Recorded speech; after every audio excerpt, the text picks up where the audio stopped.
Dadamlarning mazalari yo'q bilasan. Yaxshi qarab, ko'ngillariga yoqqan ovqatni qilib berib o'tiring, bo'ptimi? Xo'p bo'ladi. Ya hormang dada. Ha o'g'lim, ishga ketyapsanmi?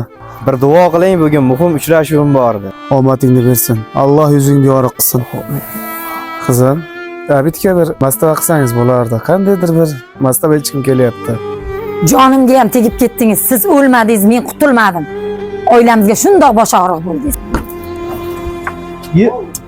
Hujjatlar qolib ketibdi-yu.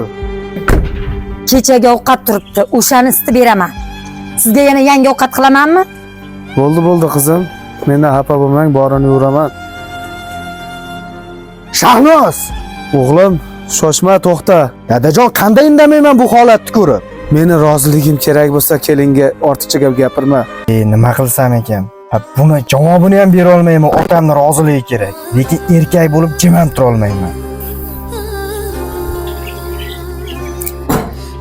Kuyov, keling.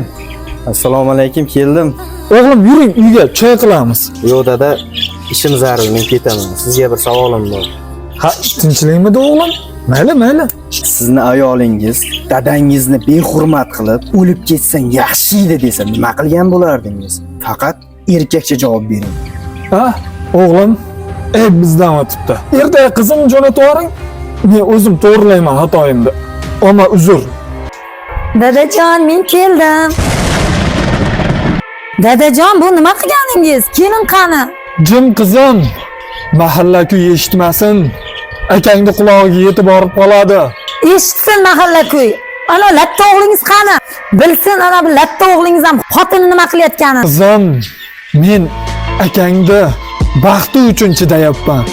Sen ham akangni baxti uchun chidaysan. Dadajon, men boshqa safar kelaman. Hozir uyga borishim kerak. Dadajon, meni kechiring. Yoshlik qilman. Endi xizmatingizni qilaman. Mendan xafa bo'lmang. Bizdan rozi bo'ling. Kelin, aybingizni tushungan bo'lsangiz xursandman. Bir narsani unutmang. Bu dunyo qaytar dunyo. Oldin 40 yilda qaytsa, hozir 40 sekundda qaytyapti.